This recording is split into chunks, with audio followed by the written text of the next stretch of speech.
Morning. Good morning. And welcome.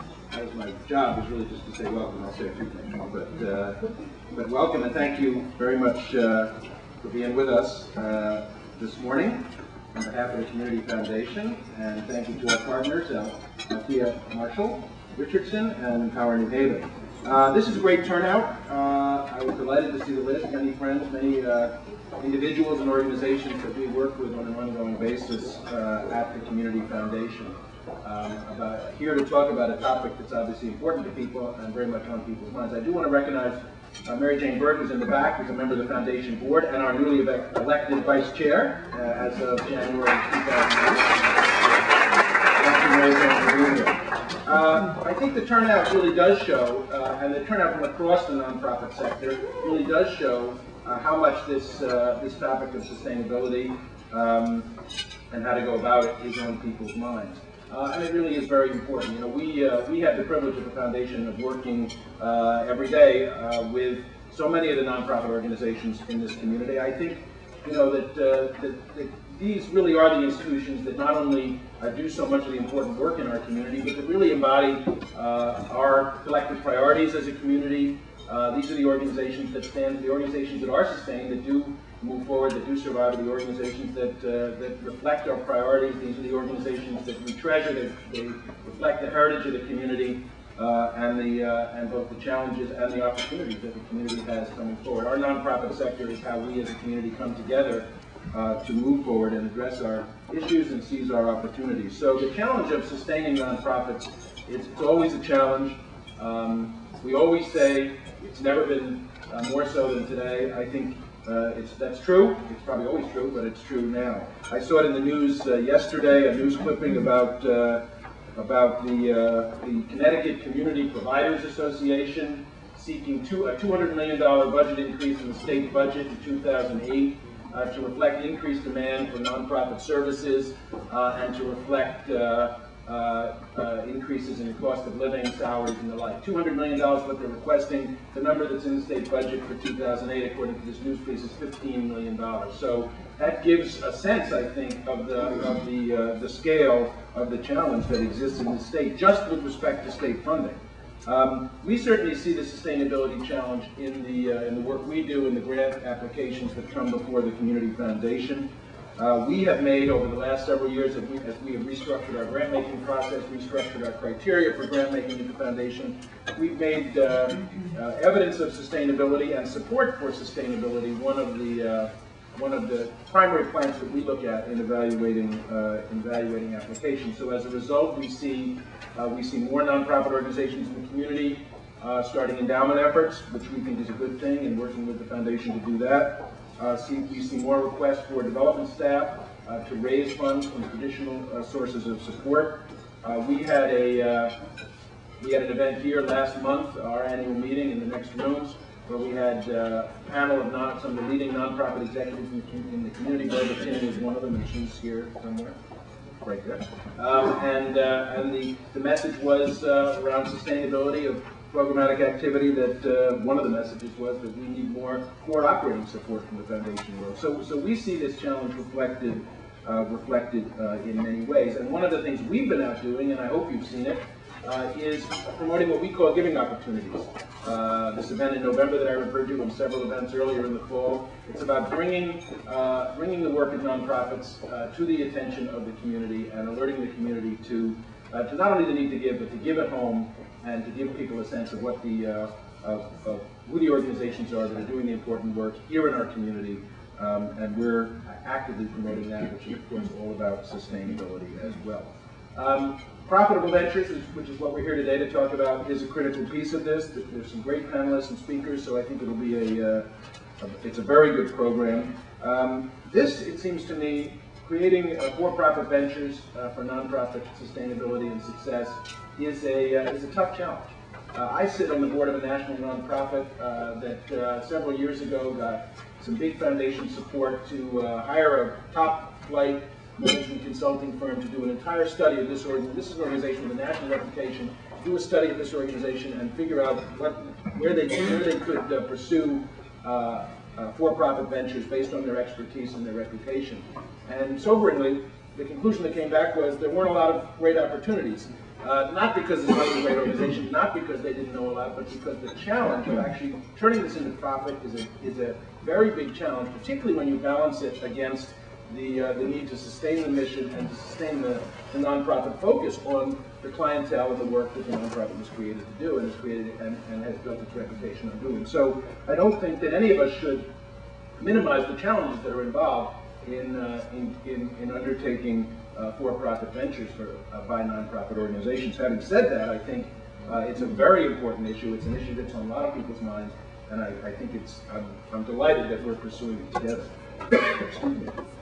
A word about our Communities of Color initiative, which is the sponsor for this. Communities of Color is an initiative that we started at the foundation about 5 years ago to promote giving in among communities of color, philanthropists of color in our community. It's about mobilizing giving in communities of color and for communities of color. We've got over 10 funds under our Communities of Color umbrella now. $500,000 in resources. We've raised national money from the Kellogg Foundation and feel that we have created stronger connections and built new resources between the Community Foundation and the communities of color in Greater New Haven, and this is something we're committed to in the long term. Certainly, this relates directly to the theme of nonprofit success, nonprofit sustainability, and building the resources and the capacity to do that. The person who brought them together is Kathy Graves. Kathy, as of just the last several months, is doing the staff work for our Communities of Color initiative. She's brought tremendous energy and vision to this. Today wouldn't have happened without her, and we look forward, Kathy, not only to today, but to your ongoing contribution to Communities of Color, and thank you very much. And finally, our partner today is Empower New Haven. My friend and longtime collaborator, Althea Marshall Richardson, and her organization. And we're delighted, Althea, to be partnering with you. Althea is a real leader in this community, a leader in the nonprofit sector, a leader in promoting investment in inner city New Haven, and a visionary. We're working together to envision where Empower New Haven is going to go. We don't know what the future of federal funding for these efforts is or will be, and the question of what comes next is very much on our minds, and Althea has taken a very strong leadership in that. She is a leader of grace and wisdom and commitment, and doing her work at a critical organization, and Althea, we're proud to be your partner, so thank you.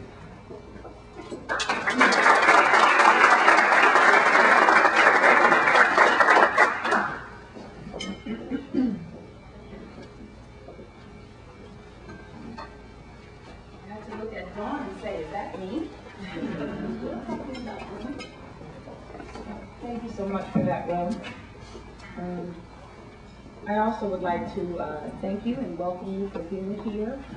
This definitely is a unique thing brought to the New Haven community, and glad that you all saw fit to be here and saw this as something that was pertinent to your work or the work that you support here in this community.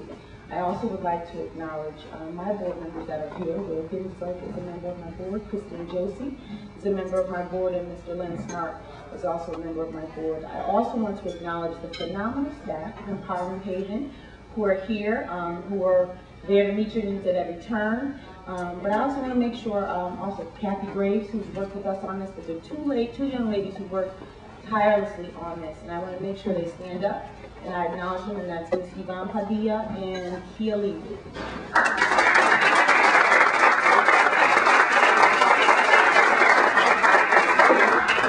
I just want, this whole sustainability is the new sexy word that's going around the whole nonprofit arena, and just looking for the definition of that. Sustainability is a characteristic of a process or state that can be maintained at a certain level indefinitely.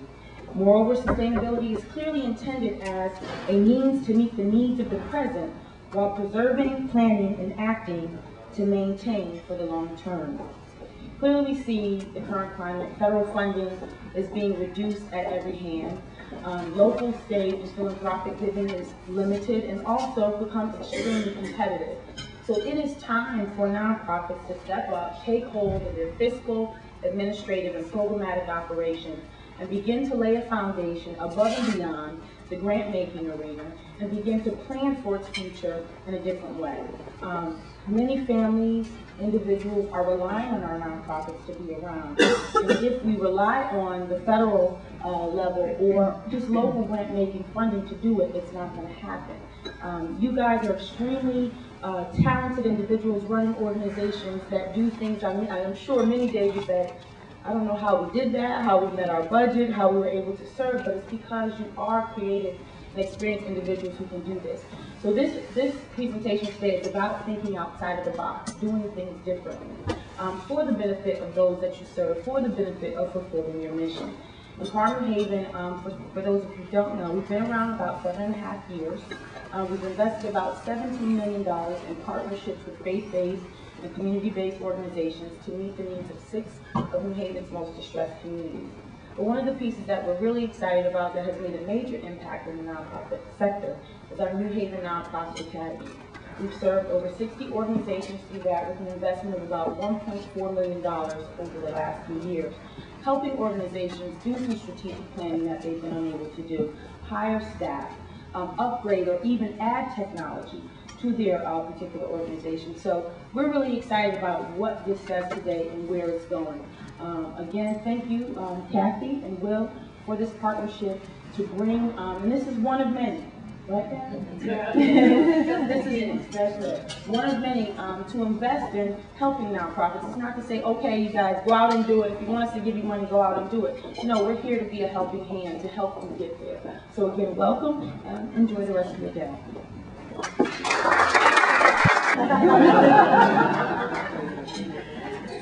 Oh boy, I tell you, we in the nonprofit sector are challenged every day in every possible way. Most of us track our success and our performance by metrics such as the number of dollars we've raised and the membership growth and the number of people we served and how we've lowered our overhead costs. And they certainly are important, but they don't measure the real success of your organization achieving its mission. And that's the challenge before us. Although we will never resemble the business model that can measure their success in purely economic terms, there are some pragmatic approaches to quantifying our successes with highly ambitious and abstract goals. And we're going to talk more about that a little bit later. The exact metrics, though, I want you to keep in mind, will differ from organization to organization, just like possible social ventures will differ from organization to organization. But the one thing we all have in common is a need to look closely at 21st century metrics. In this great United States of America, with all of the money and resources that we have moved to improve education and to ensure that no child is left behind, we are struggling in the global marketplace. Many of you probably read the most current issue of economics, The Economics, and there is an article on there that really, in that magazine, that really breaks down how much money we have invested during the past 10 years in education and how far we are truly behind in the global marketplace. Now, I just mentioned education. There might be some people in here whose nonprofits work with education. But that's not the only situation. There are numerous reports that share how many dollars, how many millions of dollars have been invested in community improvement and community in development. And the community still looks the same.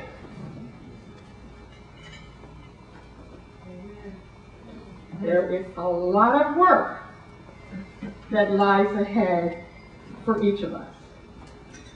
For the past few weeks, I have been, well, a few months actually, I've been working with Empower New Haven as a consultant, looking specifically at sustainability. And in the process, I have used a book that you received when you came in on today. A simple fable, but with a powerful message. And this book is now being read by young people in New Haven, as well as leaders in the neighborhood, as well as leaders in churches, as well as leaders now in the nonprofit community. Because the truth of the matter is, we are going to have to do something different, and we're going to have to do it with short notice. Now, since my presentation is still not up, I'm going to tell you to do this. I will get everyone here a copy of it, and you just need to hand me my computer. All right? Okay. Thank you so much. This rise of social entrepreneurs. So one thing that I find most interesting is this whole fundraising arms race. That is the race to get the money, where the executive director has to spend more time figuring out how to pay the bills than being the visionary for harnessing the vision. The competition for philanthropy dollars are $1 dollars.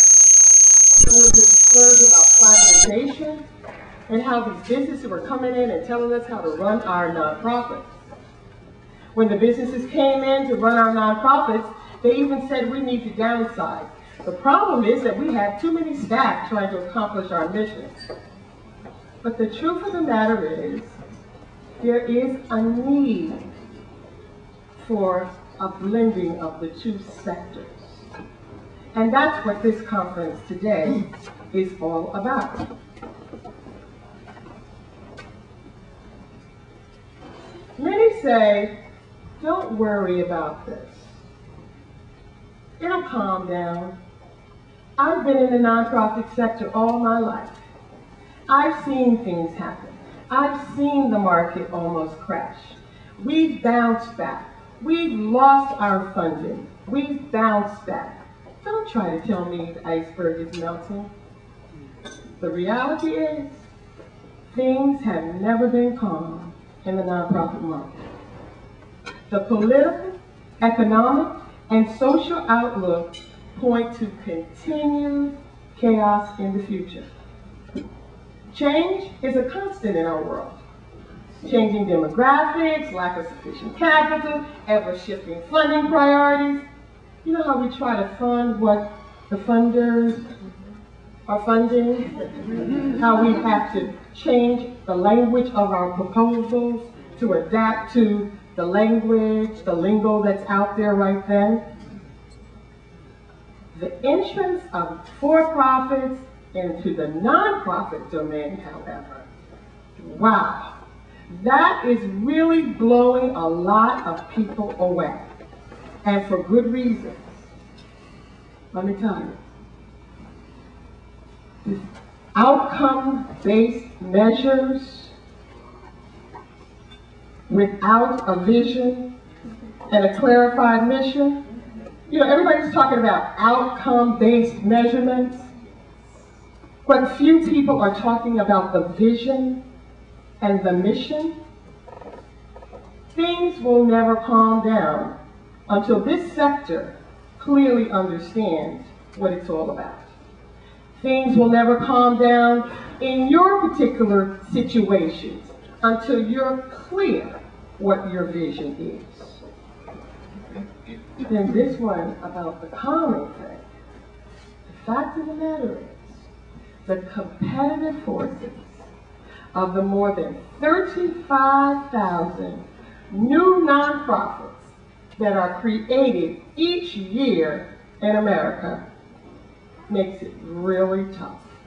Now, I often hear nonprofits share about the vast amount of funding that's out there for this priority, this priority, this priority. They say that all the time. But the truth of the matter is, the government is slowly but surely trying to get out of the business of funding many of the social service programs that you all do so well. The other thing is the foundation community is starting to look like major corporations in America. They're not just giving out their money for good causes, because there are a number of very good causes sitting in this room. The truth of the matter is, they want to leverage their resources. So they look at their investment portfolio in light of their mission, and then they make a decision based on your ability to sustain your work over a period of time without their funding. And then they make their decision. That's a little bit different than we're accustomed to. So when we write our proposals, they are well received, they look very good, and they plan to do good. But the truth of the matter is, we must ask ourselves, can we really sustain this work over any period of time? If you have any doubt in your mind, don't even bother to submit. The competition clearly understands what will work over time.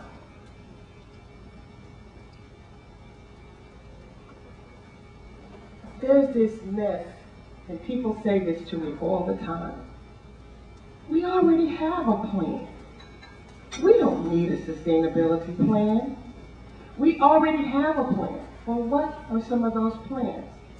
When they pull them off the shelf, they are so filled with dust. First of all, which shows that they haven't been reviewed in maybe just a few weeks, I'm going to be fair. But the reality is, even those plans can fully prepare the nonprofit leadership for the human responses that happen every day with board, staff, volunteers, funders, clients, and stakeholders in the community. We plan because it's good discipline. Planning reduces the impact of the unknown. Planning allows us to act assertively with regard to things we can know. But believe me, there will still be surprises.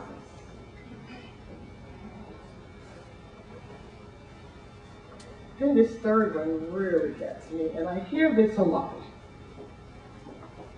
We know our community. We know what we're doing. We can control change in our neighborhood. We can control change among the groups we work with. The reality, you cannot ever fully control change. You can't control it, but you can help direct others through it.